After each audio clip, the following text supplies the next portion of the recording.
그 헬멧남 이야기를 안 할 수가 없거든요. 예. 헬멧남. 그 최모 씨가 예. 뭐 전라도 조폭 출신으로 알려져 있죠. 예. 그런데 쌍방울 그룹에서 부회장까지 했던 사람입니다. 이름이 공개됐어요. 최우양. 최우양. 네네.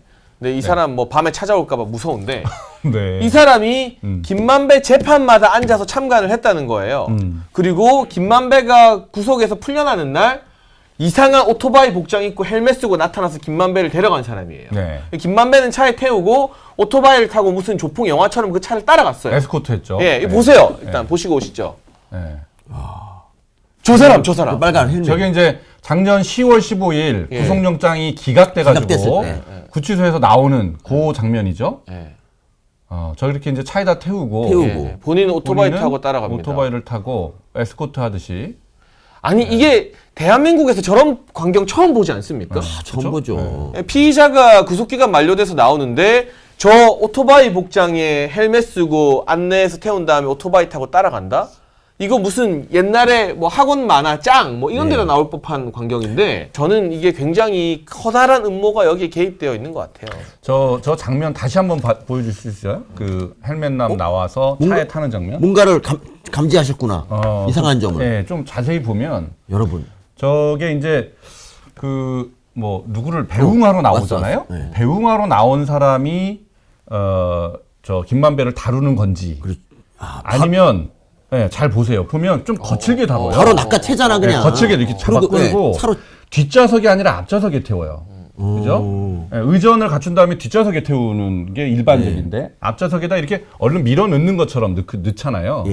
근데 저런 걸 보면 저 사람이 김만배를 의전을 갖추기 위해서 나온 게 아니다. 라는 뉘앙스가 있습니다. 저거는 예. 누구한테 지시를 받고 신병을 확보하는 과정이죠. 저게. 그런 것처럼 보여요. 앞자리에 저렇게. 이런 이제 해석이 나오는 이유가 요 시점 때문에 또 그런 것 같아요. 지금 헬멧남이라고 네. 불리는 저 목포 조폭이라는 말보다는요. 깡패죠, 깡패. 목포 깡패 출신인데 쌍방울의 또 부회장까지 지낸 인물이 어제 체포가 됐단 말이에요. 체포된 바로 그날 다음날 새벽에 김만배가 이렇게 극단적인 시도를 했다라는 것 때문에 요 시점적인 연관성 때문에 이게 더 문제가 되는 거 아니겠어요? 그렇다 맞아요. 그러면 이 사람이 만약에 이제 아까 얘기한 대로 왜 지금 이 김만배의 진술이 보존이 돼야 되느냐라고 한 법적으로 하면 아까 이제 서민 교수님도 얘기했지만 정영학 그다음에 뭐 저 유동규 남욱이 김만배로부터 들었다라는 얘기를 막 하고 있잖아요. 네. 근데 그게 이제 전문 진술이라고 그래가지고 누구한테 들었다라고 얘기할 때는 이제 그게 증거 능력이 곧바로 인정되지는 않아요. 그러면 법원이 이렇게 한다고요. 누구한테 들었어? 그래? 그러면 그 사람 불러보자. 그게 김만배죠. 김만배 나와. 너 이렇게 얘기한 적 있어? 라고 물어봐서 김만배가 네, 제가 그렇게 얘기한 적은 있습니다. 라고 얘기를 하면 그때 비로소 증거가 되는 거예요. 증거로서 쓰일 수가 있는 그렇죠. 거예요. 그러니까 그 단계가 지금 남아있는 거예요. 네. 김만배가 나와서 제가 그런 얘기를 한 적이 있습니다라는 얘기를 해주면 이제 증거로서 본격적으로 이제 의미가 있는 거거든요. 네. 2단계에서 만약에 저 김만배가 만약에 제거된다라고 네. 하면 그 증거가 붕 뜨게 되는 겁니다. 그렇죠. 그래서 이게 굉장히 중요한 시점이었다는 거죠. 저는 검찰이 약간 무슨 생각이 드냐면 대장동 사건이 지금 수사가 쭉 진행이 되고 있는데 대장동 사건과 이재명 대표와의 연결고리를 사실은 지금 뚜렷하게 아직까지 언론 보도에 나온 건 없어요.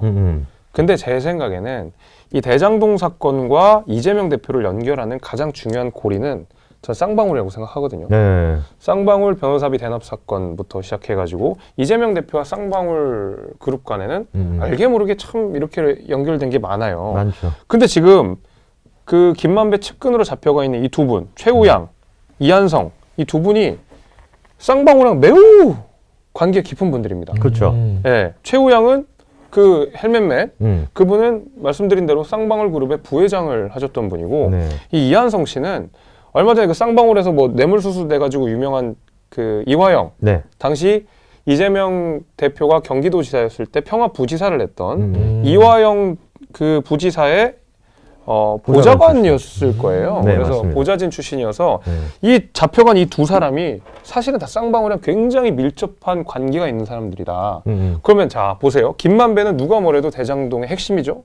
그리고 김만배 측근인데 이 사람들 쌍방울이랑 굉장히 관련이 높은 사람들이죠. 근데 쌍방울이 이재명 대표랑 아주 밀접하죠. 변호사비 대화. 그럼 어떻게 되느냐? 대장동에서 이재명 대표로 넘어가는 그 연결고리로서 쌍방울을 검찰이 잡은 것 같다. 그렇죠. 이 생각이 저는 듭니다. 이번에 그 최우양 씨 같은 경우는 그 대장동 화천대유죠. 화천대유의 명부를 또 김만배 씨가 이 최우양 씨한테 넘겨줬었다라고 해요. 근데 그 명부를 보게 되면은 뭐 돈의 기록이랑 돈의 흐름을 파악할 수 있는 게 명부다 보니까 그 명부까지도 검찰이 이번에 확보를 했다고 하거든요. 그렇죠. 사실 그러니까 뭐 화천대유의 돈이 어떻게 누구한테 흘러갔는지 그리고 지금까지 밝혀지지 않았던 아까 200억 넘는 10분 가까이 넘어갔던 돈, 이 돈도 아마 제가 보기에는 좀 얼마 안 가면 금방 밝히지 않을까 싶어요. 누구한테 갔는지. 근데 또 최근에 가장 특이한 그 특이점은 이제 뭔가 일사불란하게 움직이는 시기는 지난 것 같아요. 이제 그냥 각자가 자기 미래를 걱정하고 적당히 죗값은 치르고 뭐 독박 쓰지만 말자 뭐 이런 모드로 가서 어떻게 될까요?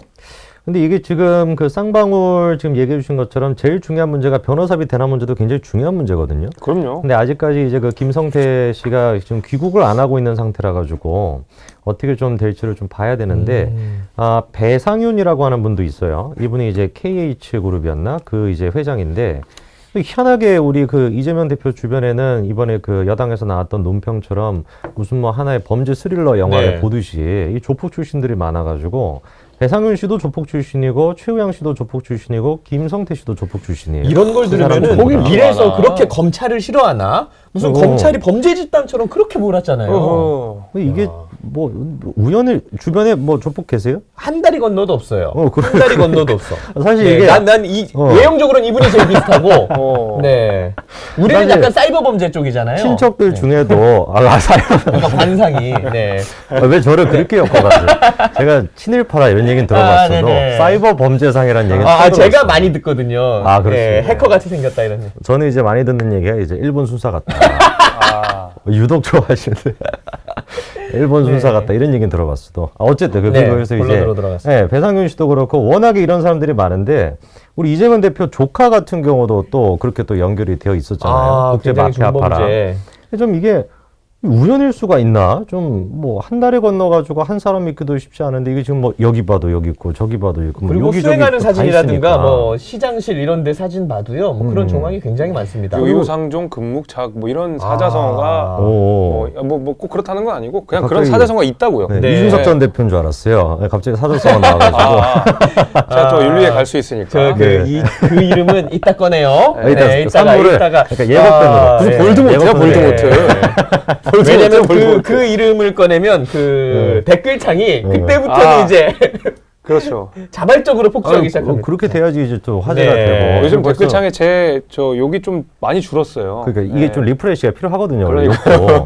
한 번 한 번씩 이렇게 좀 다들 또- 댓글을 좀 해줘야 와, 되니까. 서민 교수님이 네. 예, 방문해 주셨네요. 근데 일반적으로 연예인분들이 오면 뭐 잘 보고 있어요, 화이팅 이런 거 남기잖아요. 네. 서민 교수님이 이준석 아웃. 그리고 야, 정말 이 네티즌에 완벽히 동화되셨어요. 원래 그리고 저 이런 댓글을 쓰실 때 네. 슈퍼챗을 쏘면서 아니 그걸 네. 발견하시는 영민이 형이 더 야, 내가 이 서민 내팩 이걸 내가 찾았잖아요. 네. 쉽지 않은. 그거 어떻게 또 찾았어요? 저도 고민했습니다. 이 네. 댓글 내용을 보고 이걸 읽어 말아. 지인이니까 읽어야 될 것 같은데. 아, 잘하셨어요. 네. 이렇게 많은 댓글 중에 그러니까 그걸 어떻게 어떻게 또 네. 발견하셨나 몰라.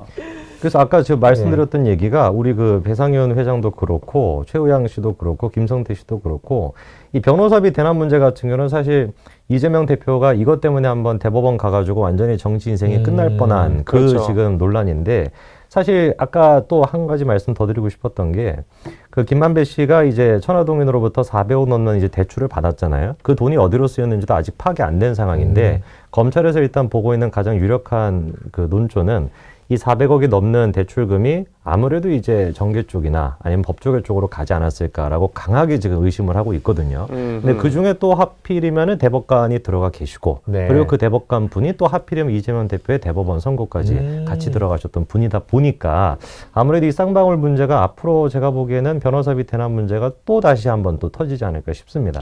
네. 그러니까요. 김만배 씨가 꿈꿨던 거는 오피스텔 같은 단지를 세우려고 했거든요. 20층짜리 건물로 이걸 무너뜨리고. 근데 그렇게 하려면 용도 변경을 해야 된단 말이에요. 그렇지. 근데 용도 변경을 하려면 누구의 또 도움이 필요합니까? 성남시장에 도움이 필요하단 말이에요. 아하. 근데 그때 당시 성남시장이 누구였냐면 은수미였단 말이에요. 근데 여기서 우리가 눈여겨봐야 되는 게 김만배 씨가 LH랑 그다음에 한화로마트에 대한 언급을 했던 게 2019년도 녹취록입니다. 근데 2020년도 녹취록에서 김만배 씨가 어떤 얘기를 꺼내냐? 내가 은수미와 관련된 재판에 뭔가 좀 손을 좀 봐야 되겠다. 그래서 은수미 재판이 최대한 뭔가 임기는 지킬 수 있도록 해줘야 되겠다라고 하는 얘기가 그 이후에 나옵니다. 충분히 그러니까 우리가 뭐 추측을 해볼 수 있는 것이 뭔가 이 용도 변경과 관련돼 가지고 은수미과도 연결이 돼 있을 가능성이 이제 높은 거죠. 네. 야, 이런 일들이 하나하나 밝혀지면서 거기에 또 언론과의 부적절한 유착까지 막 드러나고 있으니까 네. 갑자기 언론사 출신 뭐 정치인의 그런 근황도 궁금해지네요. 네. 네. 약간 냉장고를 부탁해처럼 정치 예능 장롱을 부탁해가지고 아. 집에서 하나씩 다 때우면 네, 어떤 일이 벌어질까 궁금하기도 네네네. 하고. 근데 저도 그 기자들을 많이 만나잖아요. 네네네. 그러니까 정치를 하다 보면은 이제 기자들이랑 소통하고 뭐 밥도 먹고 할 일이 많은데 처음에 이제 대장동 얘기가 터졌을 때 김만배가 등장한 이후에 그 기자들이 많은 얘기를 해줬어요. 김만배도 기자였잖아요. 그렇죠. 김만배도 기자였는데 기자 선배로서 돈을 그렇게 잘 썼다 그러더라고. 오. 돈을 진짜로 돈을 잘 썼다. 실제로 김만배 씨가 굉장히 돈을 잘 썼다 그래요. 그래서 이제 후배들이 술 먹고 있으면 술자리 가서 돈 내주고 그러면 당구한 뭐 어디가 이렇게 지나가다가 너 어디 가니 이렇게 하면 저희 당구 치러 갑니다 하면 10만 원씩 쥐어주고 이런 일들이 굉장히 많았대요. 원래 되게 부자잖아요. 야, 이 사람이 원래 부자인데 뭐 그게 들리는 소리인데 자기가 딱 1조까지만 벌고 그만둘 거다. 그러니까 1조. 이 돈을 버는 것을 소박하네. 1조까지만 벌고 그만둘 거다. 이런 얘기를 뭐 어디 가서 했었나 봐요. 그래서 그런 얘기들이 기자들 사이에서 돌아가지고 저도 들은 적이 있었어요. 예. 정말- 어쨌든 돈 욕심 확실히 있는 사람이었던 것 같아요. 정말 조 같은 꿈이네요.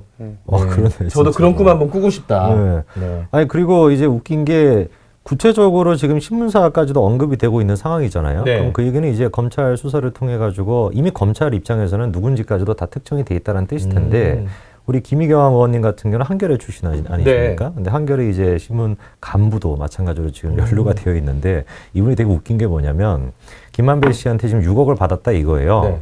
근데 6억을 받았는데 자기가 한 3억 정도 되는 돈을 일단 돌려줬대요. 나머지 돈 같은 경우는 김만배 씨가 출소하면 돌려주려고 내가 얘기까지 했다 이거야. 근데 웃긴 게 뭐냐면은 6억 가까이 되는 돈을 빌렸으면 최소한 뭘 써야 되겠습니까?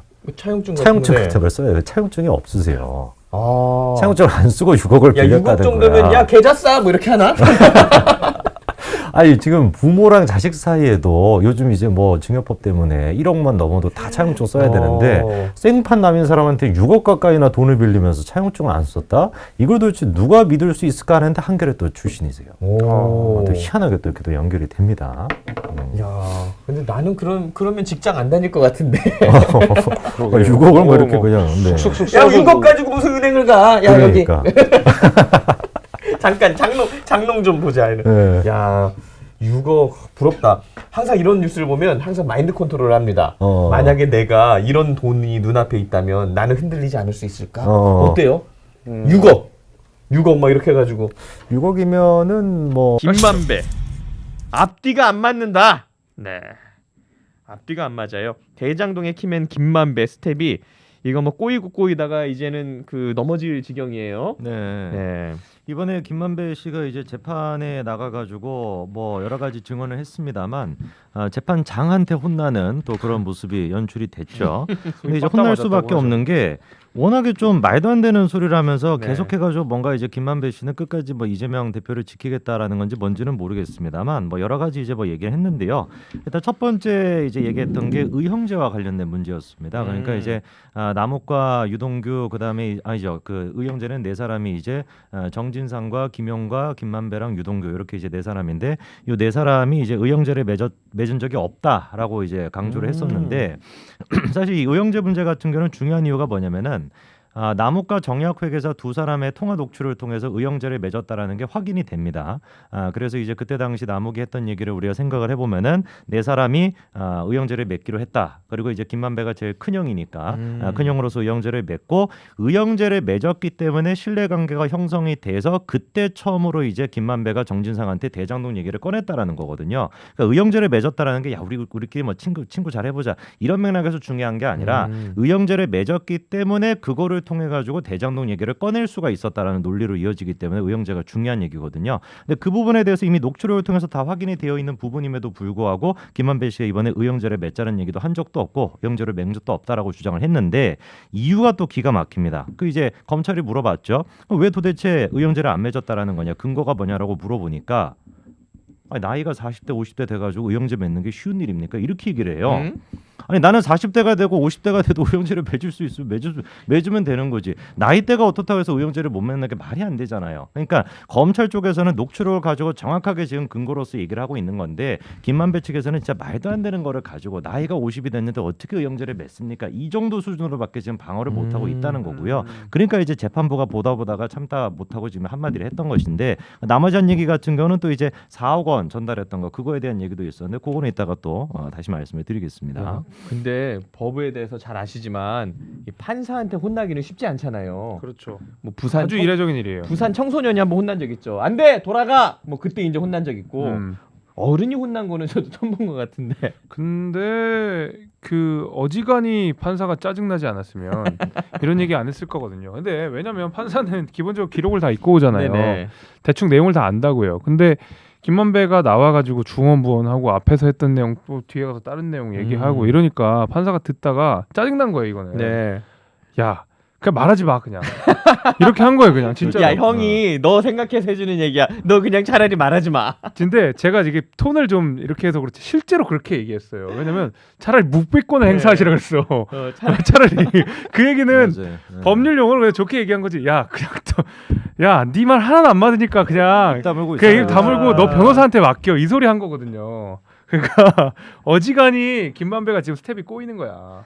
그런 왜냐면 얘기가- 말씀하시죠. 비슷하게 이런 것도 있었어요. 그 정영학 녹취로 보면 이제 뭐 천화동인 지분 얘기할 때 걔네가 뭐 몇 퍼센트에 몇 퍼센트를 갖고 걔네라는 표현을 쓰거든요. 네. 근데 통상 걔네라고 하면 2명 이상의 사람들을 그렇죠. 지칭할 때 걔네라고 하잖아요. 네. 그래서 이제 이게 예를 들면 뭐 유동규 뭐 누구 이렇게 그 여러 명을 지칭한다고 우리는 당연히 이해를 하고 있는데 이게 스텝이 꼬이니까 사실은 걔네는 한 사람을 지칭하는 거였대. 유동규 하나만을 지칭하는 거였다는 거야. 그러면서 자기는 원래 복수랑 단수를 구분하지 않고 쓴대요. 그런 말을 실제로 했어. 그러니까 이 김만배 씨가 요새 돈 지키고 싶은 건 알겠는데 이게 형님 얘기 좀 해서 살에 걸렸어. 약간 변명의 수준이 네. 아빠랑 있었어 이랬는데 네. 아빠랑 있었죠? 저는 엄마를 아빠라고 부릅니다. 진짜 그런 거예요 지금. 그래서 걔네를 누가 한 사람을 지칭할 때 걔네라고 해요. 그러니까 이게 요새 스텝이 많이 꼬이신 것 같다 김만배 씨가 이런 생각이 듭니다. 야 차라리 증언을 거부해라. 그리고 또 유 전 본부장에도 5억을 건네는 과정에서 4억을 남 변호사에게 주라고 했다 이렇게 증언했는데 또 이거에 대해서도 또 신빙성이 또 문제가 불거지기도 하고. 이게 지금 신빙성 문제가 불거질 수밖에 없는 게 사실 지금까지 이제 김만배 씨가 돈을 줬다고 인정하고 있는 유일한 돈이 4억 원이거든요. 이거 말고는 아무것도 인정을 안 하고 있습니다. 4억을 줬다라고 하는 것만 결정적인 증거가 네. 있다 보니까 4억 원 줬다라는 걸 인정을 한 건데 인정한 이유도 보니까 남욱과의 갈등을 풀기 위해서 줬다라는 거예요. 그리고 실제로 전달이 됐습니다. 그럼 갈등이 풀렸어야 되겠죠. 근데 이제 이 4억을 줬다라고 하는 얘기를 듣고 난 다음에 검찰에 했던 질문이 이 김만배 씨가 나중에 또 녹취록에서 했던 얘기를 들어보면은 4억 원을 안 줬을 때 죽을 수도 있는 사람이 있다라는 또 언급이 있습니다. 그 죽을 수 있다라고 했던 사람이 김만배 씨가 이번 재판에서 밝힌 바에 따르면 4사람이 있었는데 유동규랑 정영학이랑 김만배랑 남욱이거든요. 방금 제가 뭐라고 말씀을 드렸죠? 누구랑 갈등을 풀기 위해서 돈을 줬다고 했습니까? 남욱과 갈등을 풀기 위해서 줬다고 했잖아요.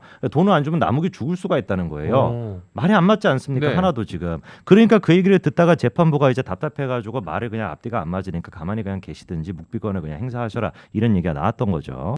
저희가 어제 방송에서 말씀을 드렸습니다만 사실 뉴스타파 보도가 되기 2주 전, 3주 전 토론회 동안에도 이재명 대표도 알고 있었다 보니까 약간 좀 조직적으로 이루어진 게 아닌가라고 하는 의심이 드는데 우선 요거 신앙님 요 이슈에 대해서 말씀 한마디 듣고 넘어가겠습니다. 6일 날 네네. 뉴스타파가 이제 밤에 공개를 했어요. 그렇죠. 근데 그거랑 그 내용을 경향신문이 처음에 이제 기사를 쓴 게 3월 6일 날 22시 53분이에요. 허진무 기자라는 사람이 썼어요.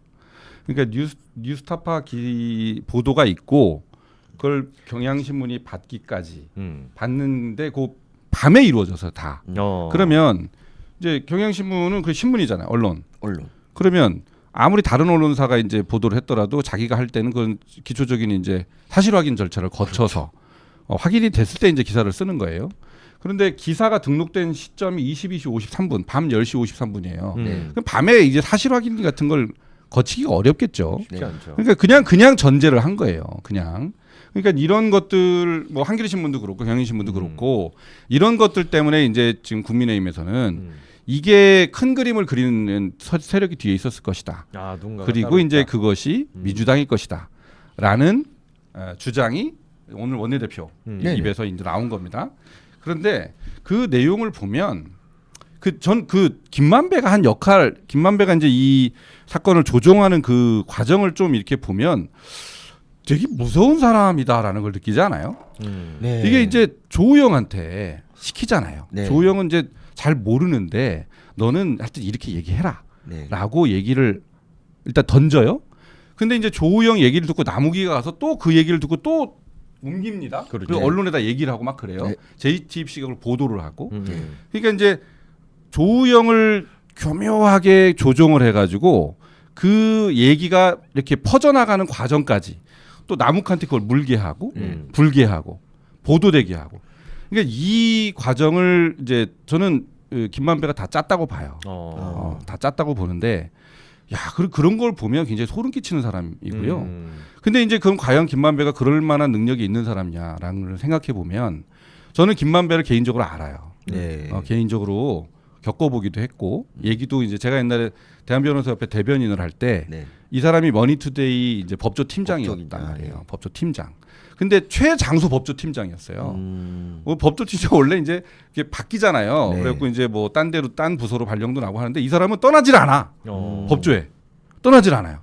그러니까 이제 이 사람은 떠나질 않으니 머니투데이가 아주 메이저 언론은 아니지만 너무 오래 있다 보니까 이제 법조에서 알게 된 사람들이 계속 승진하고 나중에 뭐 다 검사장하고 아니면 뭐 법원장하고 이런 데까지 네트워크가 어마어마하게 된 거예요.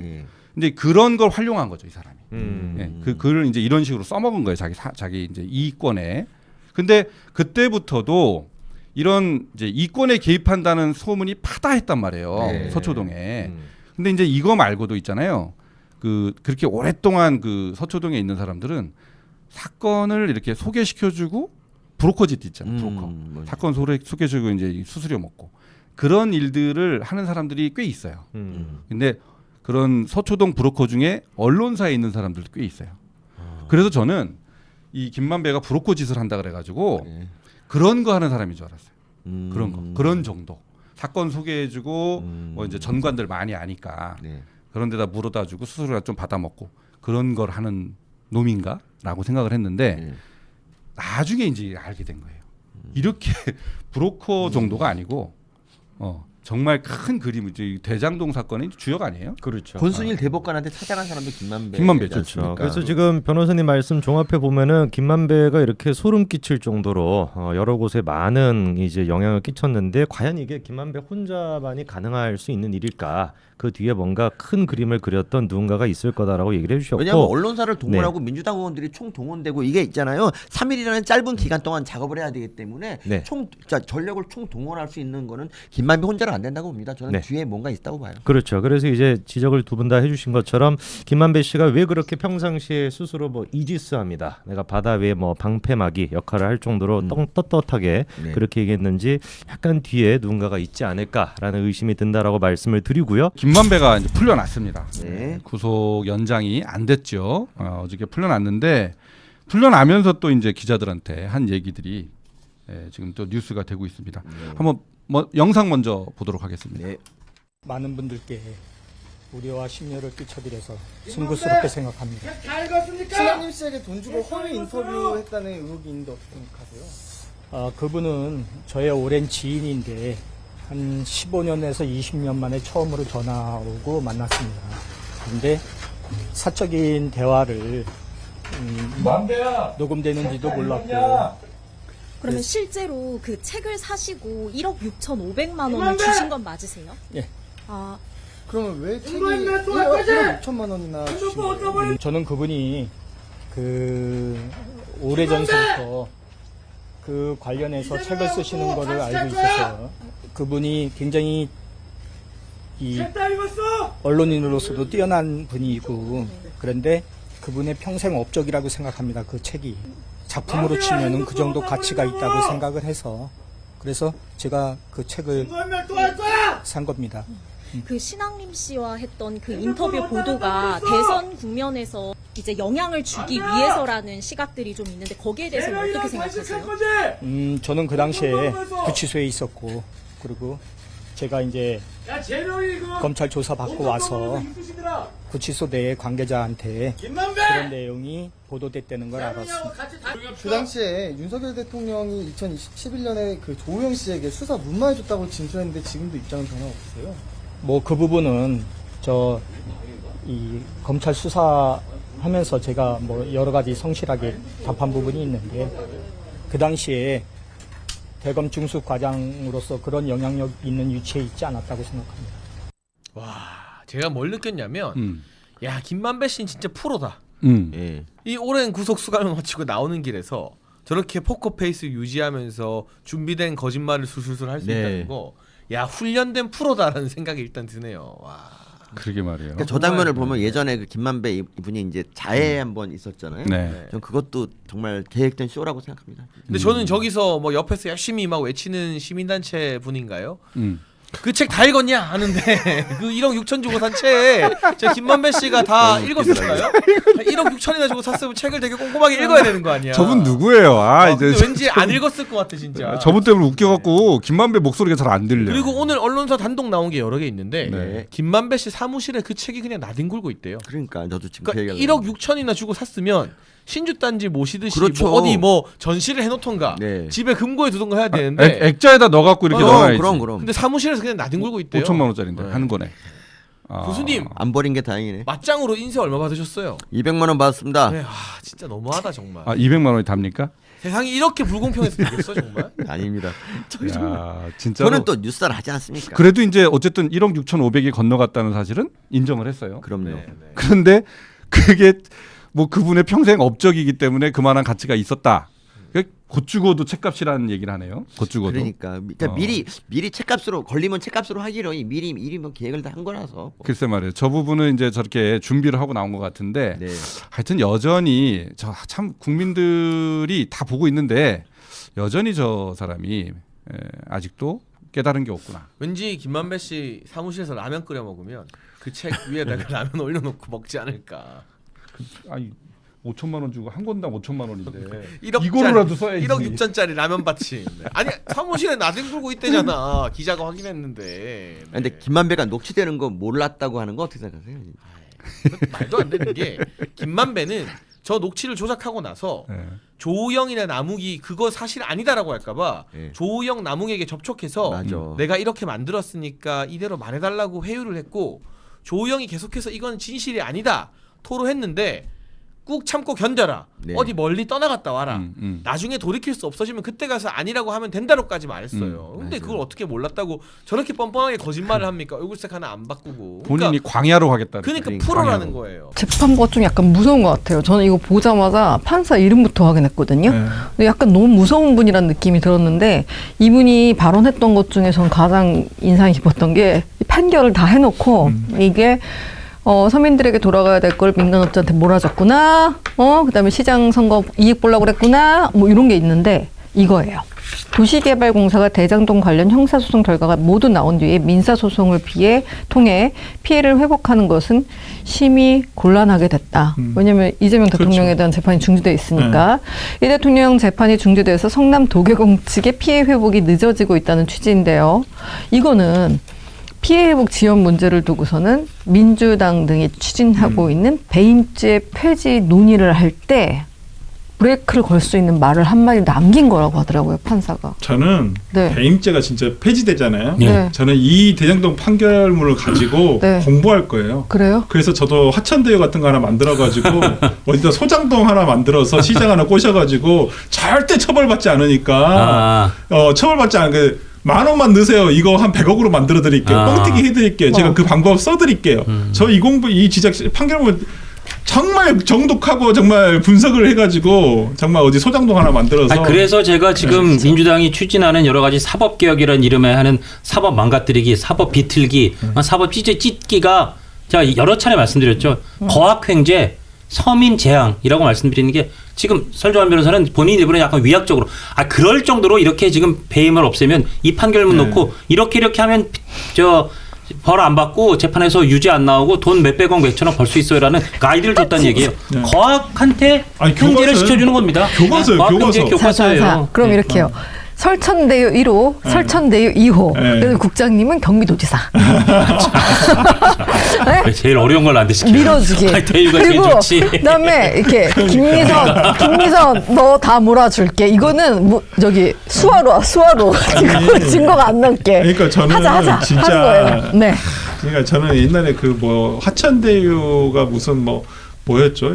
예전에 박영수 특검이 갔는데 50억 클럽. 네. 그것도 솔직히 이제 사실관계가 수사가 대수가 굉장히 어려운 부분이에요. 그렇기 때문에 저는 진실규명이 안 됐다고 생각하는데 이 모든 것들이 하나의 큰 그림이었다고 한다면 이해 안 되는 게 아니에요. 충분히 이해가 돼요. 그렇죠. 당시에 김한배 씨가 그렇게 큰 돈 써가면서 했던 것들, 그렇죠. 이렇게 개발을 통해서 얼마나 많은 이익이 났을게요. 저도 제가 이제 수원 가서 살면서 그 용인 대장동이 붙어 있더라고요. 네. 용인 수지 쪽이랑. 네.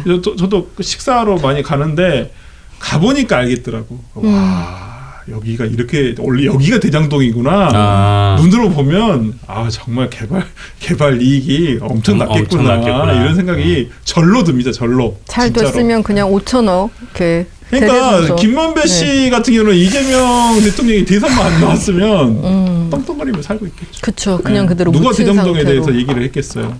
화천대유를 누가 알았겠어요. 근데 정말 이 판사님 때문에 너무 속이 시원한 게 저도 약간 부동산을 볼 줄 알잖아요. 그러니까 이분들이 그 트윗이나 X 같은 거 했을 때 위례 신도시가 잘 성공을 했대요. 그러면은 몇 년 뒤에 하는 대장동은 더 대박이 나는 거잖아요. 물가가 오르니까. 근데 대장동에서 이렇게 수익을 낼지 못 낼지 모르는 상황이기 때문에 우린 민간 사업자에게 리스크를 준 거예요라고 했는데 제가 아무리 봐도 위례 대장동 한 번도 안 가봤지만 위례도 대박 났으니까 더 대박 날 거라고 생각하고 더 입지 좋은 대장동을 노린 거잖아요.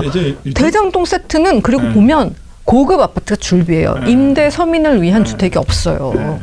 거기에 우리 김희응 지읒 분도 살고 계시더라고. 저도 알고 있어요. 거기 대장동도. 그렇죠. 김희응 지읒. 누군데요? 있잖아요. 애지하고 중지하고. 잘 모르는데. 따돌림 당한 느낌. 그렇다고. 김희영 씨 저는 누구 특정인 얘기한 거 아닙니다. 거기에 대장동에 김휴지 씨도 살 수도 있고 그러니까. 네, 알겠습니다. 여러분 댓글로 달아주시면 감사하겠습니다. 저는 지금 못하고 있습니다. 그래서 이거를 자꾸 국민들을 너희는 사업 잘 모르지 사업이란 게 이렇게 하는 거야 라는 식으로 얘기를 했지만 그냥 제가 공부를 했을 때 그때 느끼기에는 이게 땅을 가지고 1대1로 다 돈을 갖다 주는 게 아니고 성남시가 우리가 다 환지할 거야. 우리가 땅을 사들이는 거야. 하면 원래 있던 분들은 생각보다 더 적은 돈을 받게 되고 그럼 가난한 분들이 살아야 될 임대주택은 훨씬 많아져야 되는데 무슨 8억원이니 넓은 평수만 가득해. 이거는 비싸게 팔려고 하는 거죠. 그렇기 때문에 저는 과연 이재명 대통령께서 이 판결 아직 확정 판결은 아닙니다만은 1심 판결문을 보고 당시에 어찌 보면 성남시장으로서 이 사람들 다 민간 사업자들이었잖아요. 그렇죠. 이렇게 수익 낸 거 진짜 모르고 계셨다가 이번에 아셨다고 한다면 정말 아직도 그렇게 생각하시는지 궁금하긴 해요. 당군 일의 최대의 지적 사업이신지 이라고 생각하시는지. 최대의 지적 사업이라는 주장은 어찌됐든 걷어들일 수밖에 없는 상황이 된 것 같아요. 그럴 수가 없는 거고. 그리고 하나 더. 대장동의 설계자는 저입니다라고 말씀하셨던 거 지금도 유효한지 그렇죠. 저는 참 궁금합니다. 대장동 일당이 굉장히 뼈가 아픈 또는 대장동 일당에 편을 들어주고 있는 분들이 굉장히 아플 것 같은 녹취가 하나 공개됐습니다. 바로 뉴스트라다무스가 발굴한 백광현 백브리핑께서 국회에 가서 녹취를 공개를 했는데요. 남욱과 유동규가 통화를 한 내용인데 남욱이 만배는 그냥 계속 원래 좀만 살려 나온다는 그런 생각을 하고 있더라고 이런 내용이었어요. 한번 들어보시겠습니다. 최근 민주당 정치인들이 주장하는 피고인 유동규와 수사 검사의 유착 음모론 다들 들어보셨을 겁니다.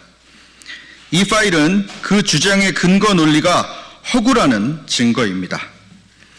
유동규가 나는 3년만 감옥에 있다 나오면 된다라고 했다는 범죄자 남욱의 말을 인용한 민주당은 이 녹음 파일을 잘 들어보시길 바라겠습니다. 그때 내가 그 잡혀오기 훨씬 이전부터 계획이 다 된 거야 이거는.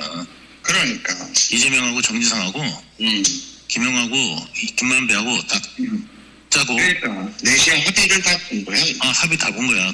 그래서 얘네들이 이제 스토리를 어떻게 짰냐면 그때부터 시작해서 형하고 나하고 유착했고 그래서 사업권을 나한테 이제 주면서 대장동 사업권을 주면서 천호동 1호를 형이 받기로 했다. 이렇게 그림을 그린 거야. 그래서 김만배가 계속 나한테 3년 정도 있다가 나갈 거다. 이런 얘기를 한 게 저쪽하고 교감이 있었던 것 같아. 3년만 참아라. 그 대통령 임기 중에 떼주겠다. 이런 교감이 있었으니까 자기는 3년만 살 거라는 얘기를 주변에 되게 많이 했거든. 오늘 들려드린 녹음 파일은 사실은 극히 일부입니다. 이 전체 파일엔 많은 실명이 등장하고 또 정치적으로 민감한 내용이 많아 여기 계신 변호사님과 함께 법률 검토를 마친 후 순서대로 공개할 예정입니다. 자, 여러분 조금 정리를 해드리면 그동안 뭐 대장동 일당과 친한 쪽에서는 유동규 전 본부장이 이게 다 얼마만 살고 나간다고 얘기하고 다닌다. 그러니까 검찰하고 이렇게 다 짠 거다 이렇게 얘기했지만 오늘 저 백광현 씨의 그 녹취 파일이 얘기하는 건 그게 아니고 저게 지금 남욱 그 변호사하고 유동규 본부장 통하는 건데 남욱 변호사 이번에 아시죠? 이번 항소 포기로 1,000억 이상 주머니에 이제 딱 완전히 보관할 수 있게 됐고 그다음에 당연히 이 형량에도 상한을 딱 받아서 이제 오로지 리스크 없이 깎는 게임만 할 수 있게 된 남욱 변호사가 김만배가 자기는 3년만 감옥에 살 거라는 얘기를 주변에 많이 했다 그러더라고. 3년만 참아라 뭐 대통령 임기 중에 빼주겠다 이런 교감이 있었던 것 같다라고 남욱 변호사가 저런 얘기를 하더라. 그렇다면 이 정말 형량에 대해서 이렇게 타협과 뭔가 언지를 받고 한 그리고 이런 얘기를 알고 있는 건 김만배였고 그거를 남욱의 목소리로 우리한테 들려줬다. 그런 의미가 있는 것 같습니다. 근데 제가 궁금한 게 저 녹취록이 언제 녹취가 된 거예요? 2023년. 그럼 그때는 대통령이 윤석열 대통령인데 그렇죠. 그런데 어떻게 미래를 볼 수 있는 그런 능력이 있나? 어쨌든 그런 생각이 들고요. 그러니까 대통령이 당선만 된다면 그렇게 해준다. 뭐 그런 가정적인 거라도 당선되면 임기 중에 빼준다는 얘기 아닐까 싶은데. 그런데 2023년에는요. 이재명 대통령이 당연히 사법 처리될 거라고 모든 사람들이 확신하던 그런 때였는데 그런데 어떻게 저런 이야기가 나올 수 있었는가 참 경이롭다 그 생각이 들고요. 그다음에 이제 드디어 남욱과 그다음 무엇보다도 김만배가 아주 기대했던 그런 일이 벌어졌어요. 그렇죠. 지금 대한민국의 대통령은 이재명 대통령이고 그다음에 지금은 사면 못해요. 왜 사면 못하느냐? 1심만 끝났기 때문에. 그렇죠. 그러니까 만약에 검찰이 항소 포기하면 저 같으면은 저도 항소 포기하겠어요. 같이. 지금이라도 그럼 확정되거든요. 그러면서 이제 대통령 눈치만 실실 보는 거예요.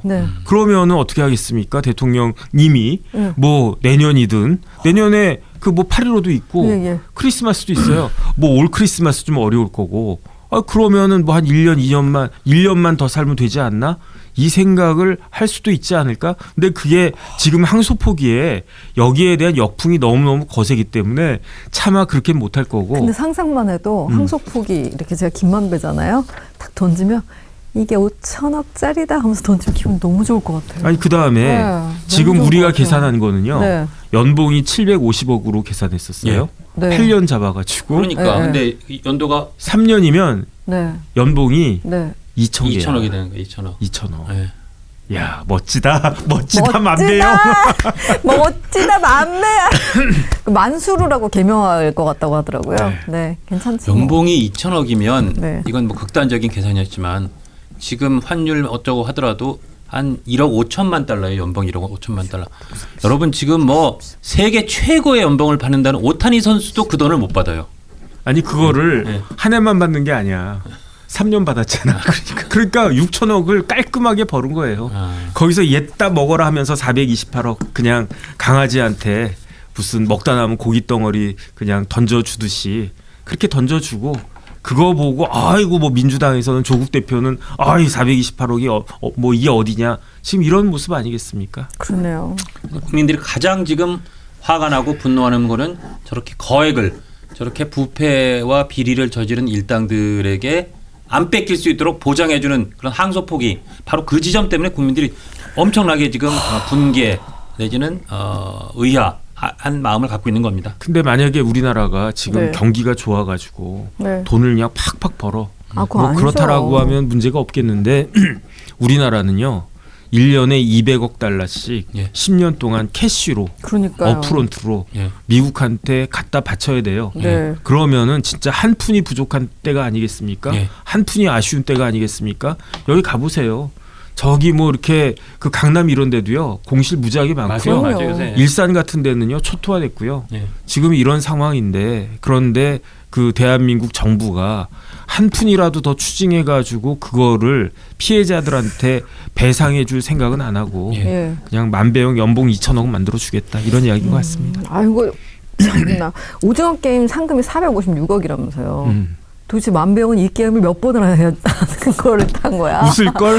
그러니까. 뭐 이기 456억 상금인데 이게 뭐 무슨 456억 뭐 이렇게 때문에 죽어? 인기가 왜 있냐? 뭐 그러니까. 나는 4,560억인 줄 알았네. 왜 이러지 않겠습니까? 물론 다만 요건 하나 넣을게요 말씀을. 네. 항소했다 그래서 최종심까지 이걸 다 다퉜다 그래서 그 액수를 다 추징 보전한다고 보장이 있는 건 아니에요. 국장님. 보장이 있는 건 아니지만 그러나 최소한 그 가능성을 완전히 닫아버렸다는 거. 그래서 이 돈 뺏기면 어떡하지 하는 그 걱정을 완전히 덜어주고 지금부터는 이제 거기서 깎을림을 남게 만들어줬다는 거. 거기에 국민들이 화를 내는 겁니다. 좀 우리가 이걸 따질 게 아니고요. 국장님은 만배형이 저렇게 돈을 버실 때 같은 기자 출신인데 왜 저런 게임도 안 해보시고. 그래요. 네. 만배형 난 그때 몰랐어.